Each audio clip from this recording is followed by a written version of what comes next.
Hey, what's going on, Dope Nation? Alright guys, today I'm going to be showing you the high round strategy for town. Alright, so a couple things I just want to note before we get into this video. The first thing is that now on town you'll know, well you should know, that there's no wonder weapons, there's no traps. This is, for all intents and purposes, a survival map. That means the zombie's health is extremely strong. You'll notice that the Mark II is hardly doing any damage to the zombies. Alright, so what you're going to want to do is you're going to want to have a fast secondary weapon. Secondary weapon meaning either the Chacon, the ballistic knives, or the Mustang and Sally. I keep the Mustang and Sally till about 50, and then I'll trade it out. The Mustang and Sally is really good for insta-kills. I don't have a recorded video, but if you're following me on Twitch, you can actually check out some of my past broadcasts, and you might be able to see it on there. Basically, when you have the Mustang and Sally, you're just going to sit here and just spam it, basically. Alright, but the strategy is you're going to lead the zombies into the bar. Now, this is the Mark II strategy. There's a separate one for the regular ray gun, but this is the one for the Mark II. So you lean into the bar, you spam Mark II and line them all up and get as many headshots early as possible. Then you want to come out here and train behind the semi. And you're going to run a figure eight between the semi and stamina. Now you notice there's only going to be a couple, if only one or two zombies spawning at that window and at that ground spawn. Basically, this is just using the spawn control in this map to your advantage. That is the whole point of this strat. So again, you just get them grouped up. Once you have them all spawned in, you'll see there's still a couple spawning, but for the most part, I know that they're all behind me. And again, run them through the bar, line them all up, shoot your Mark II, and rinse and repeat. And again, because you're using the spawn control, there are a majority of them are spawning out here, which makes it really easy when you run the figure eight behind the semi. So what you're going to do again is I prefer to get the Mark II and hold off on the ray gun.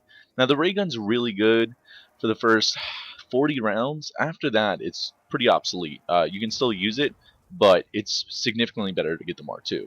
So what you're going to want to do is you're going to want to get the Mark II. Okay. Now, obviously, don't pack a bunch of Mark II. When you first get the Mark II, use all your ammo.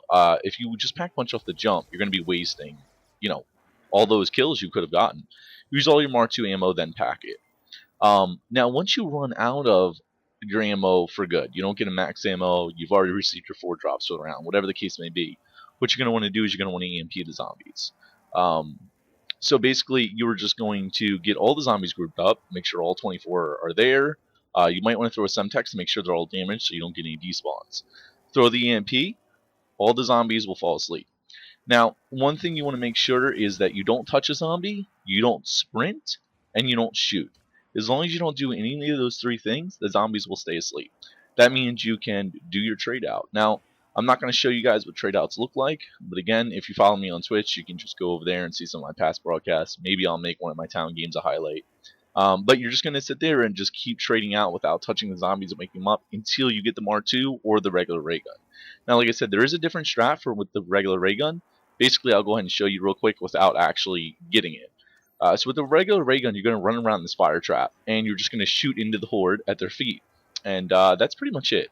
You just run around here, shoot at their feet with the regular ray gun, and rinse and repeat. The fire does actually damage the zombies, and the crawlers will be sitting in the fire, continuing to get damaged. So that's a really good strat, and make sure with the Mark II, though, you're always bringing them in the bar. And again, now the Chacon, I know we talked about this a little bit when we first started the video, but the Chacon is really good as a secondary because it is a burst fire weapon, so it has a really high accuracy. It can add or aim down sights really fast, so you can kind of just spam it during insta-kills. So with the Chacon, what you're going to want to do with the insta-kills is you're going to want to bring, say you get an insta-kill, you're going to want to go up here, and as long as you have Semtex, you can throw your Semtex down there and then shoot the zombies that are spawning in this window and from that fall. And you're just kind of sitting here, and then when the insta-kill runs out, just hop down the window. Alright guys, so that's pretty much it for the strategy. Again, make sure you always have EMPs. If you get down to 1 EMP, you might want to do an EMP trade out. Basically what I mean by an EMP trade out is just use your last EMP, make the zombies fall asleep, hit the box, get monkeys, then get EMPs again, if you know you're not getting the max ammo.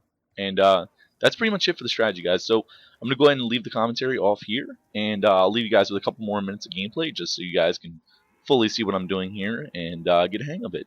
So until next time, guys, I'll see you later. Dope out.